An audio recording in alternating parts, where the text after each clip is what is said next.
Since I drew the original plans, I found several ways to improve the mould to make assembly a lot easier. The first thing we're going to do is have another look at the insert here. The biscuits I made of sawdust before worked very well, but I found I had to use the mould twice to get the right size because they would shrink a bit. And ideally you would use sawdust and epoxy resin to make a perfect fit.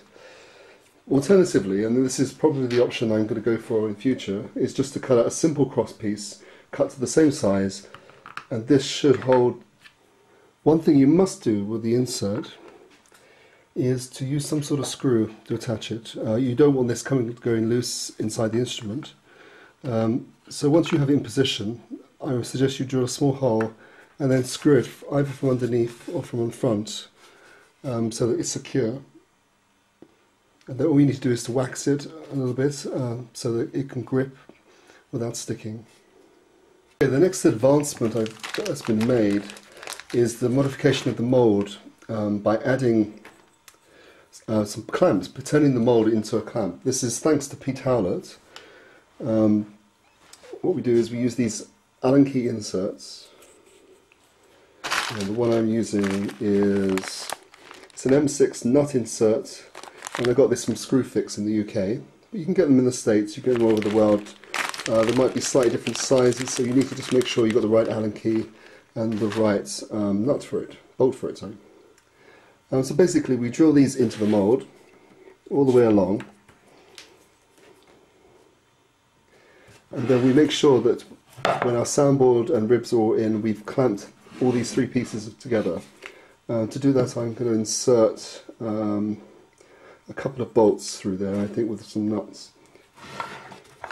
So once we've drilled all these through, the holes for these, then we screw these in using the Allen key.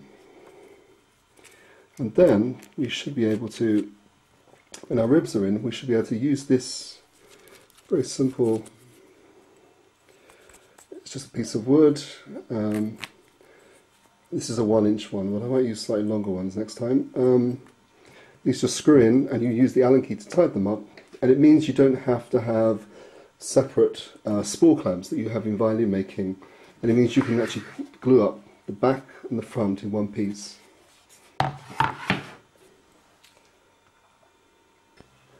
Okay, so I've drilled these out on the bench drill. What I can now do is insert the insert in, then so now I've drilled out all the holes, and I've also enlarged them to take the thread here. So I insert this and I use my key to turn it in.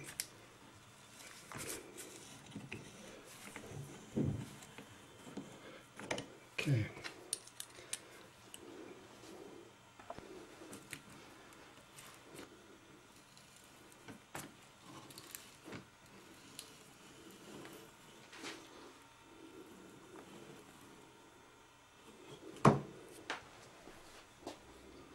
What I've done is put a couple of these nut inserts on the back so that I can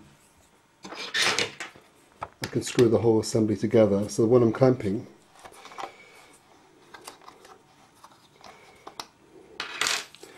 so when we're gluing up, if you imagine the sides and the back are all on there.